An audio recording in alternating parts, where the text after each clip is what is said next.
Thank you for the reminder. All right, let's jump off. So before we jump into the content, I want to know, I love an icebreaker. I'm curious, what was your first job? Put it in the chat. This is always my favorite icebreaker, so I'm sorry if you've already attended a training with me and I've already used this icebreaker. What was your first job? Go ahead and throw it in the chat.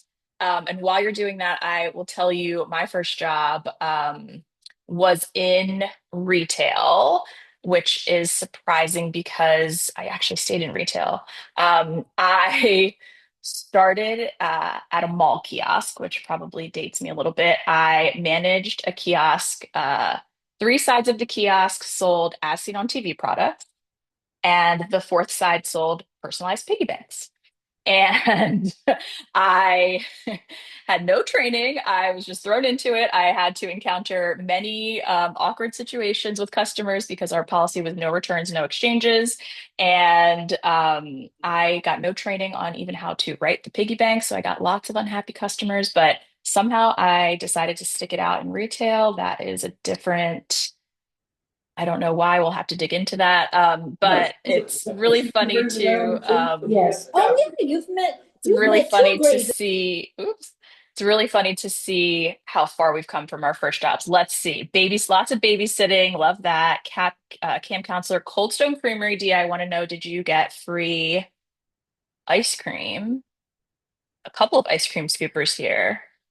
A chess teacher. Okay, I love that. Dia says, oh, yes. I mean, that's pretty much the best perk. Okay, I love it. Well, I think you guys have come a long way from all of our first jobs. So let's jump into what today is all about. So today we're going to do a quick intro and talk about. I'll start off by just sharing my career journey and how we got to today, and then share my approach to how you can find what the right next career step is for you.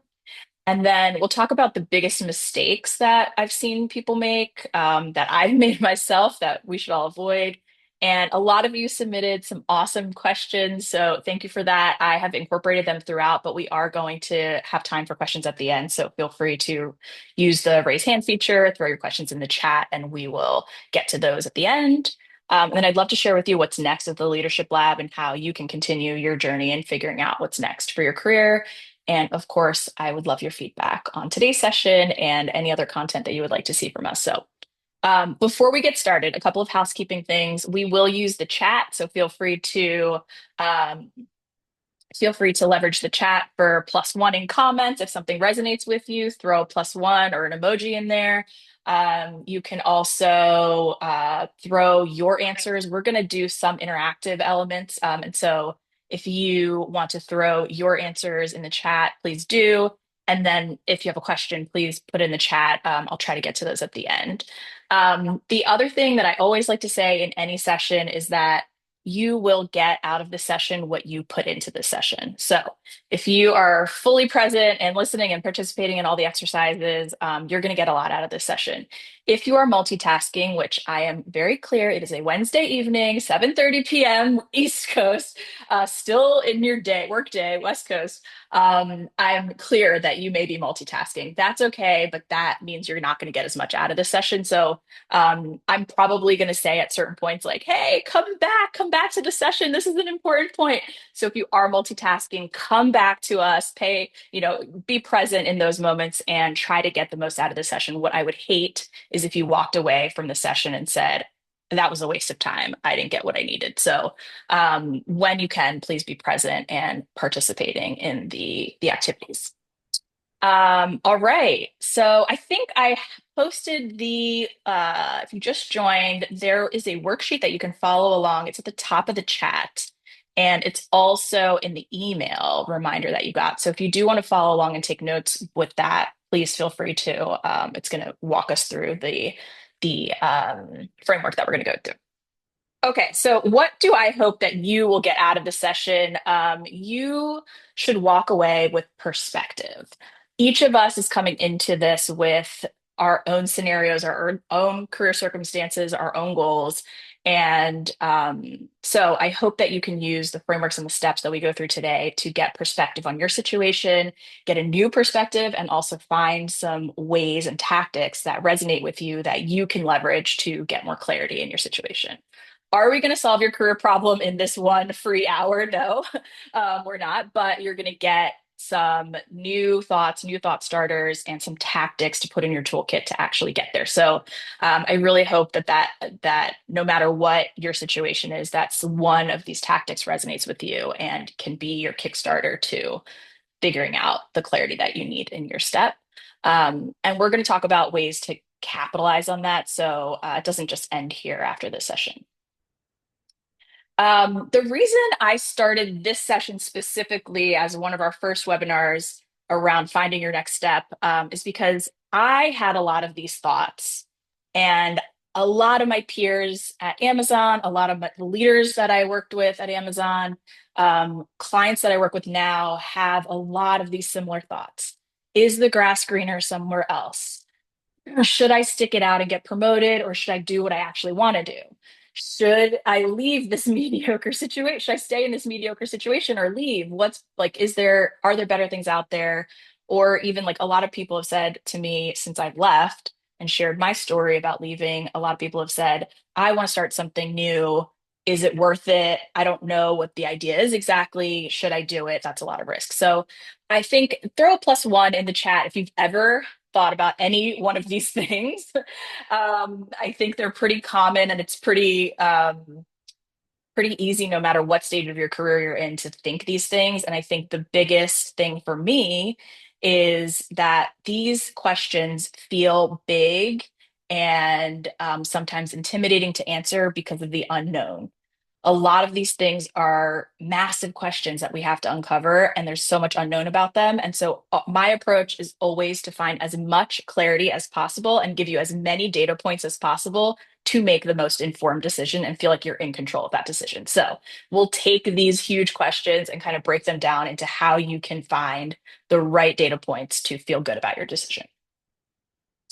So I thought I'd start by sharing my career journey. I know so many of you in different capacities, and I'm not sure if everyone knows my career story. So I just thought I'd share it quickly for some context on how we got here. So I have always been in retail, despite my time managing the mall kiosk. I started at the Gap, and I was a merchandiser. I picked the products that people bought in the stores, and that was a really cool job. I spent time here in the US at the Gap, and then I got the chance to move to China early in my career and spent 2.5 years there bringing the Gap brands to China, which was super cool experience. Learned so much. When I moved back to the US, I joined Amazon, which was peak growth at the time, and I realized that I didn't love the picking of the products part of my job, but I really liked the customer behavior. How do people respond to the products that I'm selling? So I pivoted to content strategy and marketing, and that's where I really stayed for the bulk of my career at Amazon. I was primarily in the grocery industry, and I learned that I loved leading teams, developing people. I'm very interested and intrigued by the Amazon culture. And I got promoted in the marketing space at Amazon, which was great. And then I started to itch at the idea that I really liked developing and leading and having team trainings and hosting the offsite. And so I decided to follow that passion into learning and development. Um, and I founded a learning and development team that supported the Amazon grocery business. So I pitched to our leaders that we needed training in key leadership skills like communication, influencing without authority, dealing with conflict. And I led a team to build programs around that. And I grew in the L&D space with much more scope. Eventually, I was leading the programs for all of corporate and the field store associates and fulfillment center associate, all the programs for the grocery space. So, really cool. I eventually knew that I wanted to do something even bigger, and I decided to leave Amazon. And here we are today to start the Leadership Lab and bring some of those learnings and tools to more people than just at Amazon. So here we are. I share this story because it's a very neat, buttoned up progression, makes a ton of sense how I got to each step. But in the moment, it was not like that. It was more like this. What I'm not telling you is all of the decision points that made me make all of those changes and where we had to go. And again, throw a plus one or an emoji in the chat if you've dealt with any of these things. I wasn't getting promoted. I got laid off twice and I had to make choices that I wasn't obsessed with. I had crazy spikes in some parts of my career. I had places where I felt stagnated and I didn't love what I was doing and didn't know what to do next. And so those are the decision points that we need to talk about. It's not that beautiful singular growth curve that we're all up and to the right. It's not like that. Like that in hindsight when you tell people that, but in the moment, these decisions are really important to break down and figure out what's right so that you can tell that beautiful story later to people. So these are the decision points we're going to talk about and focus on today. So I wanted to start off with the first question that we got that was submitted, which I just love all of the people that have the guts to ask these questions. Did you leave Amazon on your own volition? Love you. What do you guys think? Yes or no? Did I leave on my own volition? It would be really funny if you said no. The answer is yes. I left. I quit. I decided to leave Amazon. But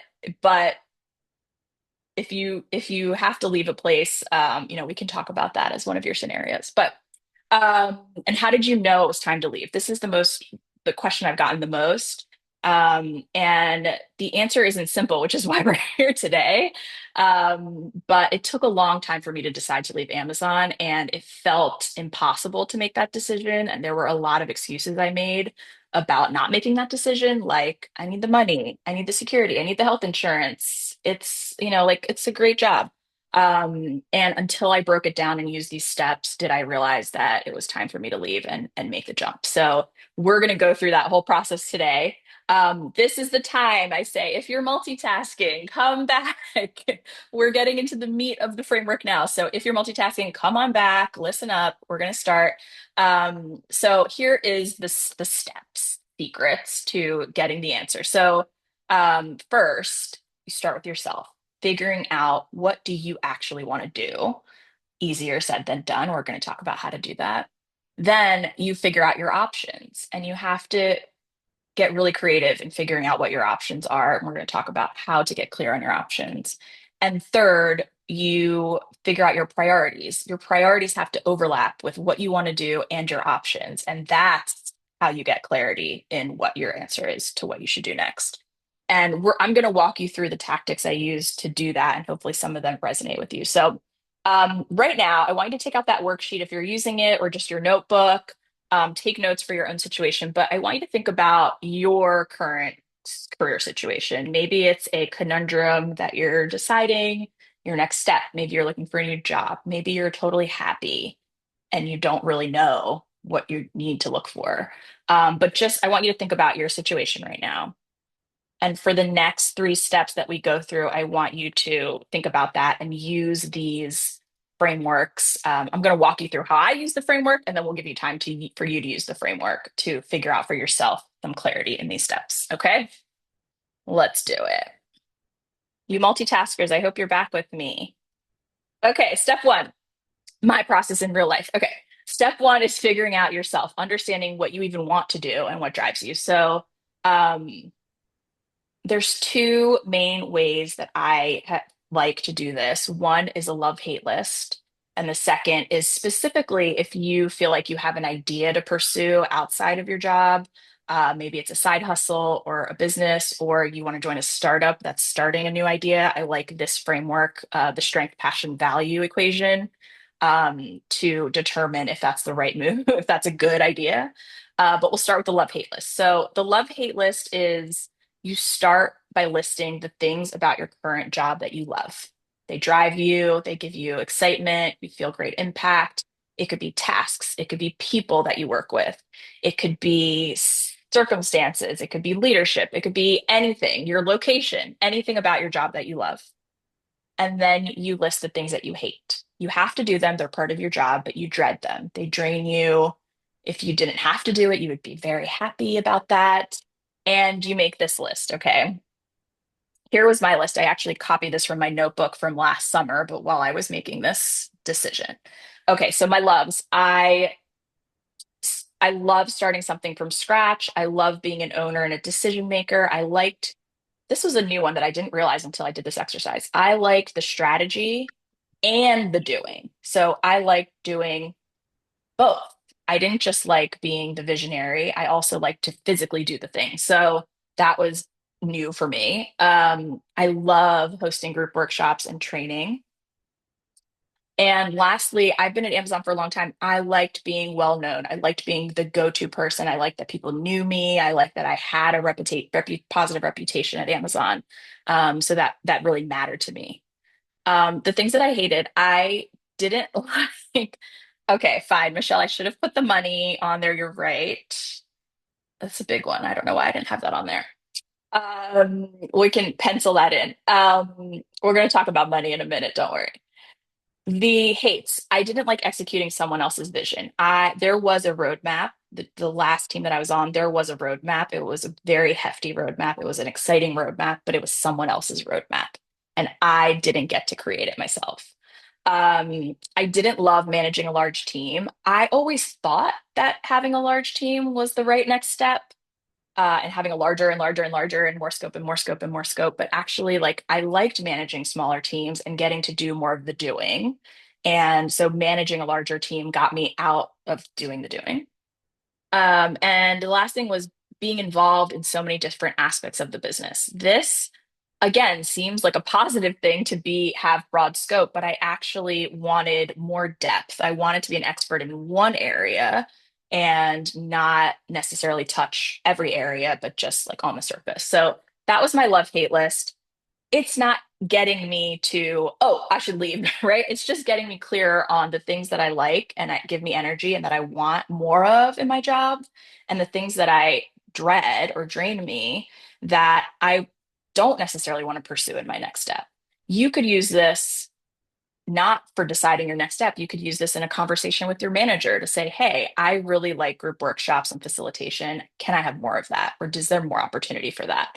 And similarly, you may never get to not do the things you hate because it's part of your job, but now you know that they drain you. So, how can you approach them differently or with better expectation? So, just outlining this is really helpful. I want you to take 1 minute and just write one thing you love about your job, your current situation. If you feel comfortable, throw it in the chat. I want to see if the one thing, just one thing that you like, let that be the catalyst for you to do your love hate list. Anything, anybody like anything, or you're all super unhappy and that's why we're here. You can also share one thing you hate. Great. Ability to innovate, creating content, work-life balance. That's so important. You love your team. You love the autonomy. See, these are great things to outline. So when you do this exercise for real on your own, I want you to think about all of those things. What are the things that you love from your current situation that you want to continue in your next, whatever your next thing is? Okay, quickly, I want to talk about the strength, passion, value framework. This is really when I was evaluating if I should start my own company, do my own thing. And um, any new idea it should be your strength. Other people think it's your strength and you think it's your strength.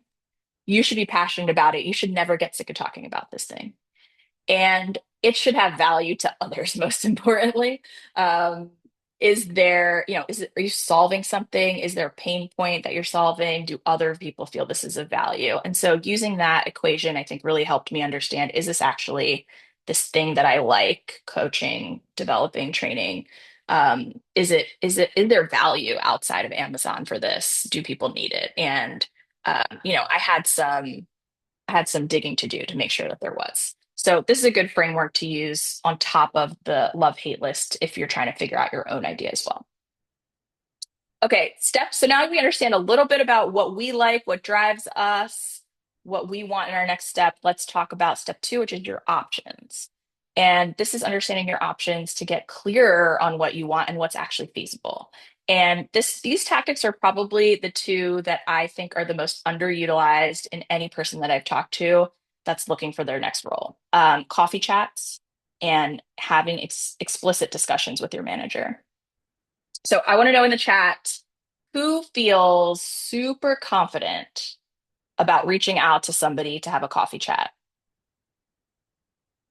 Anyone feel like no problem, I can reach out to anybody to have a coffee chat?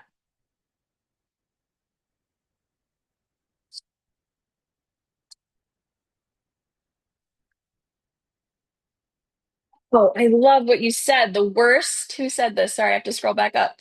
Um, okay, lots of mixed answers, right? Darren, you said, I do. Worst thing they say is no. Exactly. Okay, flip side.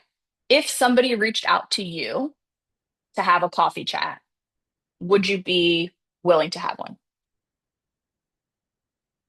If somebody reached out to you to have a coffee chat, would you be willing to have one? Totally, right? Like, absolutely. Somebody's reaching out to you. It's like flattering. You love, everybody likes to talk about their advice, their time, what their experience is, how they can help you. So, Darren, I love what you said. The worst case is that somebody says no. I've actually almost never had anybody, say no because it's they're happy to do it. So, you got to get over the uncomfortableness of asking people for coffee chats because it's really the biggest way to understand what your options are and get more intel on the things that you like to do, the things you want more experience in. So, leveraging coffee chats is a big one. And then asking explicit questions to your manager. We're going to talk about a little bit about this. About what types of things to say to your manager, but without asking them explicitly, you will not know if those things that you love, that you want more experience in, are actually a real option in your current situation. Maybe they are, and you didn't know that, and now you can stay a little bit longer. Or maybe they're totally off the table and there's no opportunity there, and that gives you an indication that you need to find something else. So, having really explicit conversations with your manager is great. Okay, I love the chat. Yeah, the worst case is I waste their time. I don't think anybody would think that. So I love that. It's more about the chat than asking. I love it. Okay. So let's talk about what I did and then I want to talk about you guys. So to me, there was three main options. I knew from my love-hate list that my current role was not what I was saying I loved. And it was more the things that I didn't like. So staying at Amazon was an option for me, but in a new role. I had almost 20 coffee chats with hiring teams to figure out what was out there. Did people have what I was looking for? Uh, what was their vibe? Did it match mine? Was I going to get the experience that I wanted? And mixed results. Obviously, well, I didn't find one. I didn't find something I liked because I left. But in the moment, it was not. There wasn't some gangbuster team that I was like, yes, I love that team. I'm going to go join it. But I learned a ton about what was there and what people had to offer. I thought I could go somewhere else as my second option, so I started Google searching other jobs. What I found was that I was going to make less money doing the same thing I did, and I would start new with no reputation, right? Like just I would have to start again. So that was a big thing that I liked. That gave me energy that I was known, I had credibility already, but I would have to start new. So there's some downsides to that. And then starting my own thing, I met with so many coaches, so many entrepreneurs. Many of you put me in touch with them to understand what does it take? What does it take to start your own thing? Is there even what is the schedule like? Can I make money off of it? Like all these things were unknowns to me, and I had to meet them. And this did not happen overnight, right? Like this took time. Which is why it took a long time for me to understand. But the more people I met, the more data points I had to understand what my options were. The Before I move off of this, I want to know, we're not going to get to outline all of our options today in this session, but I want to challenge you to think of just one thing you can do this week to get clearer on your options. And if you feel comfortable sharing it in the chat, maybe you can give others some inspiration. But one thing you would feel comfortable doing this week to understand your options. Maybe it's email somebody, Google search for other jobs. What are you going to do specifically to get a little bit clearer about your options? Write it down.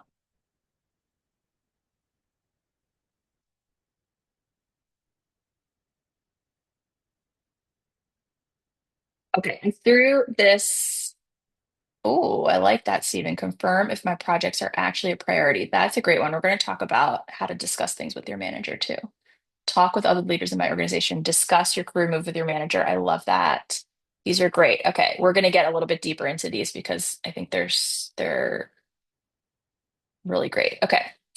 This question was submitted and I put it here for a reason. How do you let go of a really good salary doing something you don't really love to start something totally new on the lowest rung of the ladder and not even know if you really love it yet? Okay, lots of things to unpack here.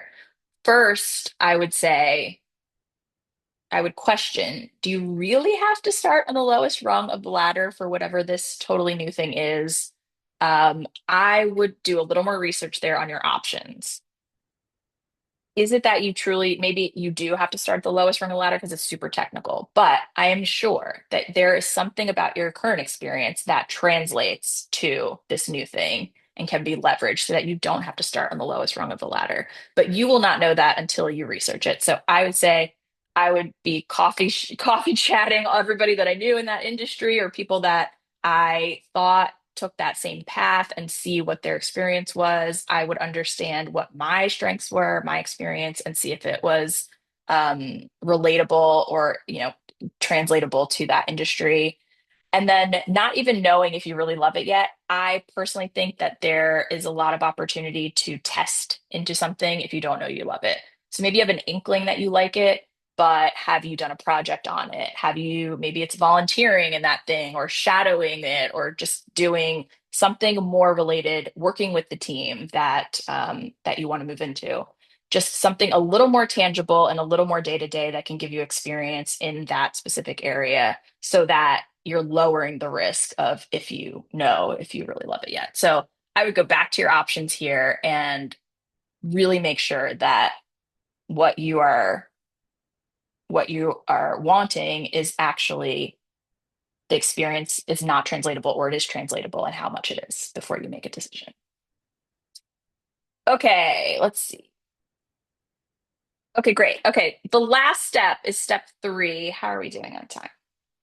Last step is step three, your priorities. And here you're going to outline your top three current priorities. Now, I say current priorities because we all want to predict the future, but we cannot predict the future. We do not know what's going to happen in the future. So I say, you know what your current priorities are and your short-term priorities are.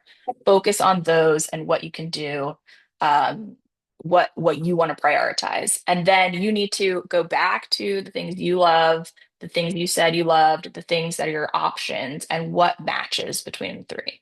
So there's two things I like to do here, the top three list and the risk assessment.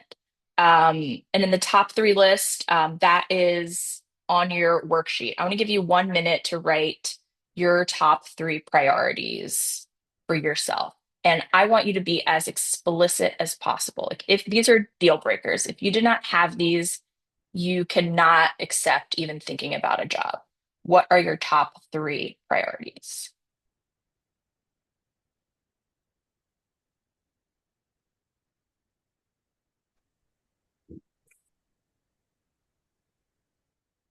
And feel free if you'd like to share any in the chat for inspiration.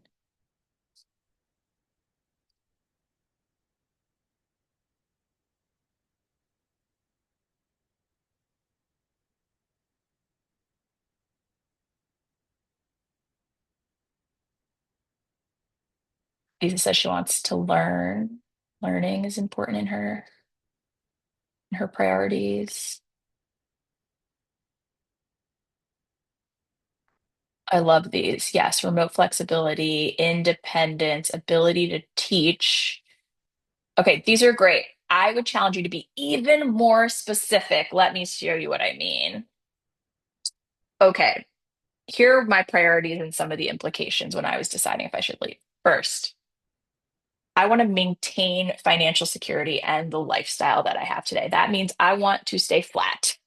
I want to, whatever I'm spending today, however the lifestyle I have today, I want to maintain it. So whatever that means financially is how I need to model my financial forecast of what I'm going to make. The implication to that is either I need to make the same amount I make today or whatever. If I decide to do it on my own, I have a shorter runway to make it work, right? Like I have only so much savings that's going to sustain this lifestyle. So that's going to change my financial forecast and my risk level, my risk tolerance for how much, financial risk I want to take. I don't just want work flexibility. I specifically want to be home for dinner and not work every night after bath specifically. And I can work a lot. I don't mind working a lot. If I like something, I'll work a lot. But I want to be home for dinner and I'm not going to turn my computer on every single night after bed.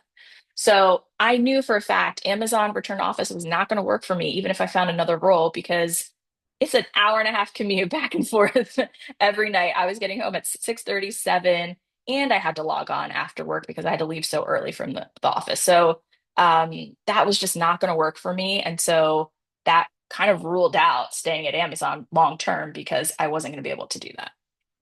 My second thing was pursuing speaking and coaching outside of work. This is kind of like you guys saying you wanted to learn or want more opportunities to teach people.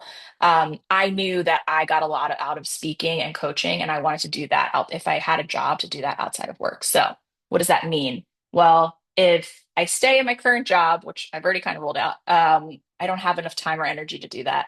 And if I get a new job, I'm going to be starting new. I'm going to be spending a lot of time doing that and making sure that I'm doing well in my new job. And I'm probably not going to have a ton of time in the short term to pursue that. So that's kind of going to be on a back burner if I decide to stay in a job. So maybe that's leaning me more towards taking a risk and doing that full time because that's what I want to do outside of work.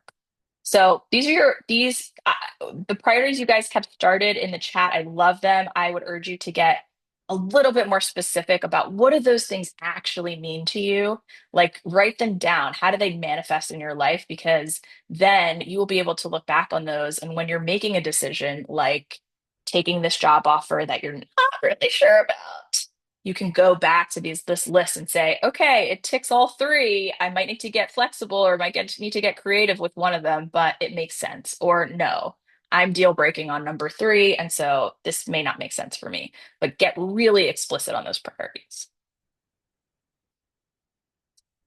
Okay, this is a great question that came up. By the way, we're getting to question portion, so if you have questions, think of those, get those ready. How do you balance what you want to do versus what will actually drive your career, like compensation, visibility, impact forward? The reason I put this question here is because I would define for yourself what you think drives your career forward based on your priorities. Is compensation, visibility, and impact what you think will drive your career forward? What you think will make you happy? That's a different story than what, the traditional sense of whatever we think about when we think about, societal career progression. For me, yeah, compensation is really important. That is part of my priority. But visibility and impact, not so much. So I would go back to defining your own definition of what driving your career forward is and prioritize those things against your love hate list and your options to see what would work for you. Okay, the last thing that I wanted to share in the priorities, in identifying your priorities, is like, sure, you might understand your priorities, but how do you assess the risk level? And I like to do this worst case scenario. It's super doomsday. If what is the absolute worst case that would happen if you did made this decision? Let's say for me, it was if I start my own thing, which was the riskiest thing in this, what would be the absolute worst case thing that would happen? Well, it would suck, it would fail, I would make no money, right? That would be the worst case. How long could I go with zero income? Literally zero. How long? How much savings do I have? How much runway do we have? What would happen then? Well, I would need to get a job. Okay. Do I think I could get a job? Yeah, I think I could get a job. Like I have pretty good experience. Could I go back to Amazon or whatever your last company was? Yeah, I could go back to Amazon. I think I could I have a lot of contacts there, obviously. I left amicably. I think I could go back to Amazon. How long, just really drill down into the details. How long would it take me to get a job? I think it could take me 6 months. That might be optimistic in today's world, but realistically, what would it take? Okay, 6 months. I need to forecast that into my financial plans to say, it's going to take me 6 months, so I have this much runway to try. And once I decided that, I was like, oh, actually, like the worst case is just getting a job again. Like, it's not actually a bad thing. I liked working. I love working. I had a great job. I could get another job, sure. Like, that's not a crazy scenario.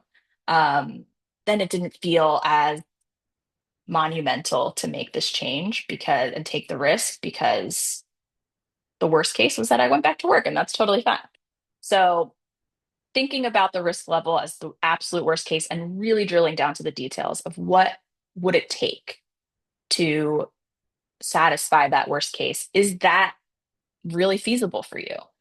Your worst case might be really, really tough. Like you lose your visa and have to move. Like that is probably not what you want to do. So that is a really big risk. Maybe it's something even worse. Like you have to, you moved for this job and now that's a real one-way door because your kids are in school. Okay, like that's a big risk you have to think through, but understanding the risk level and what really outlining the worst case will help you feel that it's tangible to actually take that step. Okay, question. How do you decide whether it's time to build something on your own or find a job? I'm 37-year-old L&D professional who got laid off 5 months ago, 5 months back, and I've been so stressed about what to do next. The roles I'm getting are not aligned with my aspirations. However, the thought of uncertain income source is equally scary. Okay, so sounds like you've done your love-hate list. The options you are getting options, but they're not aligned to that love-hate list. And your priority might be financial security, right? So that's where you need to line up like how much financial security do you need? What is the worst case? If you if you can if actually financial security is a priority, then you might need to take those jobs, right? To align to your priorities. But what could you do in that case? You could talk to that company to see, are there things that align with your love list? Are there things, future opportunities that are aligned to that? Are there things you could do in the roles that you're getting that align more to that love list and not to your hate list? There's so many ways around that. But first, I would say you have to outline what your financial priority is, and that's really going to help you understand what risk level you're willing to tolerate. Okay, we are on to the biggest mistakes. I think some of you have called some of these out in the chat, so I love it so much. Um, the first one that I saw a couple people say as their action was to talk to their manager. And I think the biggest mistake people make is not explicitly asking about your situation. For example, my goal is to get promoted by the end of this year. Is that in line with what you're thinking, manager? And obviously, this has a lot, you know, you have to have a rapport with your manager. You have to trust them with whatever their answer is, but um, you have to be ready to get the answer, to be ready to hear what the answer is. Maybe it's yes, and then you have a clear understanding that you're supported. Maybe it's no, and that gives you more data points to say, okay, this may not be in line with my goals. I might need to find something different. Or maybe it's super wishy-washy, and that in itself is a data point, right? It's unsure. And so you're not clear if you're going to hit your goals. You're not sure if you have the support. So, but you will not know if you don't ask those questions. So, having an explicit discussion with your manager about it, and stating your goal in a open-ended way that gives them room to share their feedback, I think is the way to getting clarity on if you're going to hit what you want in your timeline. The second thing is related, not advocating explicitly for what you want and expecting things to come to you. So a great example would be sharing something from your love list with your manager, like, hey, I'm really interested in facilitating more trainings and I'm not really getting, I don't, right now, I don't have any trainings to facilitate. So I'm wondering if there are any opportunities where I could jump in and play facilitator. So asking for some of these things, opening the dialogue to say, hey, I really like these things. Can I get more exposure in them?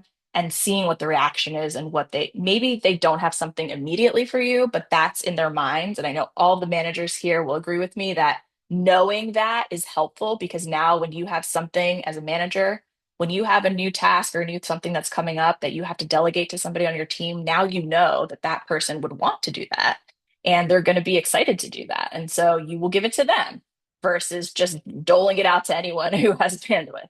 So having and sharing explicitly the things that bring you energy and that you want more exposure into is really critical. I was just thinking this last year, and me and my friend just had a discussion about this last weekend. Staying bored, thinking the time back is good. I feel like we all have lulls in our careers where maybe we're not in the right role or our manager is kind of weird or whatever it is, and we have some time. We're actually bored in our job, and we make an excuse that the back is good. I will say with the caveat that this is a great situation if you make use of the time with things that give you energy. If you just think the time back is good, but you're not filling it with things that make give you energy, you are net neutral or net negative on your energy scale because you're bored and you're not utilizing yourself. So I would say any situation where you feel underutilized, try to get more experience and more exposure into the things that give you energy, even if it's personal things that give you energy, so that you're using the time wisely and not just feeling bored and underutilized. The last two things we kind of talked about, not leveraging your network. I think everyone's on board here with leveraging their network, so I'm not going to spend too much time on that. But our network is so vast and has so much experience, and just talking more to each other, I think will always gives me more perspective and gives me more data points to make clear decisions. And then lastly, thinking about macro actions versus micro actions. So maybe your goal is to find a new job by December. That is a huge macro action. That feels super overwhelming. You're like, where do I start? I have so much to do. It's too much time it takes. And instead, I would break it down into micro actions. What is one thing you can do to get to that goal? What are all the inputs you need to do to get to that goal? And break it down that way. Either, taking it by chunks of time or just listing like the 5 things I need to do now. That will make macro things be way more manageable and more tangible. Okay, we have a few minutes for questions, and I do have several more um, submitted questions that I'll go through. But if anybody has a question, feel free to raise your hand if you'd like to come off mute or throw it in the chat. Um, yes, Kirsten, exactly. The old saying is, how do you eat an elephant one bite at a time? Exactly. Take things one step at a time. Anybody have a question? I'm going to get to this next one. If you do have a question, go ahead and raise your hand or put it in the chat. How do you sustainably reinvest after personal events that took career development off the table for a year or two? I love this question. Um, I would reframe those last 2 years. Sure, you may not have invested in your career development the way you thought you would. But those 2 years off gave you more perspective. They gave you different perspective, personal perspective, life perspective, whatever it is. And those are data points that you can use to now evaluate what you want to prioritize in your career. So I would not write those 2 years off. I think you got a lot out of those 2 years. It's just not what you thought your career development looked like before that. So I would go back and just be super clear about what your things are that you want to invest in and how can you invest in those, prioritize those first for the things that you love and the things that drive you and start there. Okay, lots of questions in the chat. How do you balance working full time while working sorry, working full time while looking for a job full time. It feels like I'm burning the candle at both ends. Woo. Okay, this was also a submitted question, so love that you asked it. I think this is actually the next question. Yeah. This is so hard because you're right. Like finding a job is basically a full-time job. So I think you have to be super smart about your time. Two things. One is if you can carve out incremental time, then I would start there. Taking your personal days, taking your time off, taking a random Friday off to work on your dedicated time to work on your job search. Taking a half day, taking a sick day, you leveraging lulls in the schedule, like Memorial Day is a slow week for us. So that Monday I'm going to use to really crank out some of the bigger chunks of to-dos. Um, if you can't do that, or you've already exhausted that, you have to get super smart about your time. So doing more upfront, like being super clear on what your priorities are and what the things are that you're looking for so that you only apply to 5 jobs instead of blasting 20 jobs. Or you are being really strategic about who you're having coffee chats with because they're in the areas that you're really passionate about and have experience in.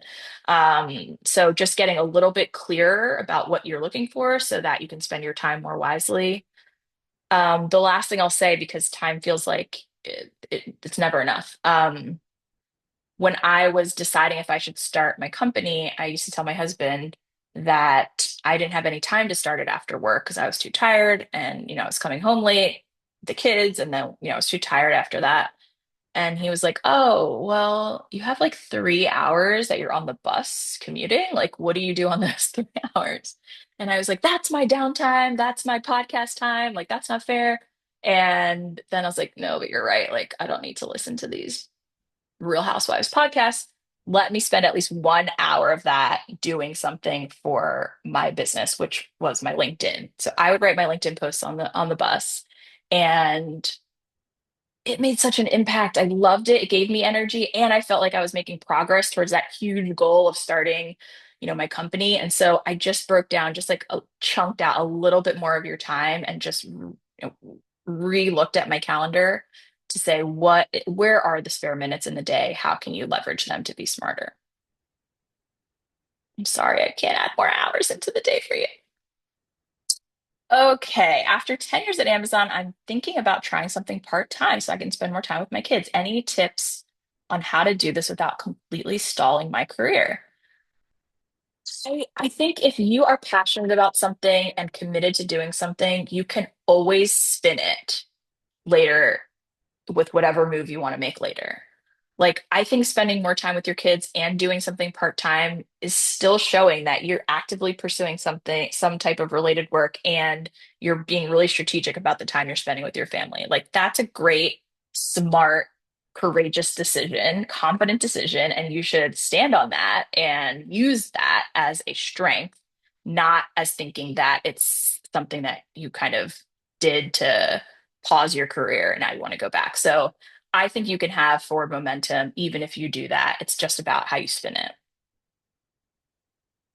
How do you view a career pause? I think same thing. If you have intention behind the pause and you learn something and you have new perspective and you hopefully you did something really cool. Maybe you did something personal really cool, or you had some type of bucket list thing that you wanted to do while you were taking career pause. Like those are all experiences. Somehow you can spin that to be a positive thing when you do decide, if you do decide to go back to whatever you want to do next. So I think career pauses, as long as you're using the time wisely and have perspective and learning from it, I think they are fine and they are up to you for your, what is right for you. Okay, let's see. Okay, a couple more. Okay. I've been at my job for 1.5 years and am on my third manager. Oh, I feel you. Who used to be my peer. I feel pushed down the hierarchy and have been removed from decision making that I enjoyed. This is so tricky, Stephen. I feel you um and also like change happens and that this is like a real scenario. I would say, like, have you had a career conversation with your now manager? Have you talked about this? Obviously, you don't have to like bring them down, but you can at least share your worries and your goals and frame it as like, these are my goals. What does that look like now? Um, and after you have that conversation with your manager, that's about you and getting advice on your situation. Um, I always had a skip level touch base. That was just a career skip level, a career touch base with my skip level. I did it quarterly. I put it on the calendar and I asked for advice in some of these situations. And so, depending on how that conversation goes with your current manager, you could also go to your skip level and ask for their advice. Again, not making it about the situation that you have to report into a peer and that how that makes you feel, but more about your personal goals and how you can achieve them. Okay, I think you can take one or two more. I'm trying to move industries from non-tech to tech, and in current job scenario, it's difficult. Any suggestions? Yeah, I would speak to as many people as possible in the tech industry that you want. Make as many connections. I'm sure you already have a ton of connections in tech, and try to get a referral or at least get more information about what it takes so that you can build your story to be more akin to what they're looking for. Plenty of people move industries. I think that's totally doable, but you have to do the homework and the research to kind of make yourself the most attractive non-tech candidate to move into tech. Okay, last one that I'll take from the chat. Let's see. I'm so sorry. If I skipped yours, okay. I am ready to move on, but market dynamics have been tough. I'm contemplating staying longer and not being happy and not sure how long I can sustain this. How should I navigate the situation? I would do that priority exercise with that worst case scenario. Um, if you have time to look for options of what else is out there, I would absolutely do that if you are miserable and not happy. I mean, obviously, you have to see what else is out there and how hard it's going to be for you to find a job for you to understand if you can hit your priorities or not. So I think it's just deciding to find out the options is probably the first step you need to take. So I would think of one small thing you can do this week to find more options, to understand, get a little bit more clarity. One thing you can do once you start the process, it's so much easier. But when you're thinking about it in your head and not having any actions or any progress towards it, it feels impossible. So just think of one small thing to do that can give you a little bit of progress in getting that clarity you need. Okay, guys, we are almost out of time. There were a couple more questions. If you didn't get your question answered, please feel free to email me after this. I would love to chat with you a one-on-one. Let me just share with you a couple of things that can keep your momentum going for your scenarios and your career situation. So first, I'm hosting Career Clarity workshops. So we go through a series of 6 exercises together, and we do it in the room. So you get it done in the room. It's all the motivation you need. And it really helps you to get super clear on what your next steps are and have an action plan by the end of that session. So I'm doing an in-person one if you're in North Jersey on April 5th and a virtual one on April 9th. Actually, I forgot to post this. Give me one second. Here's all this stuff that I'm about to share. Here's the link to find all of it.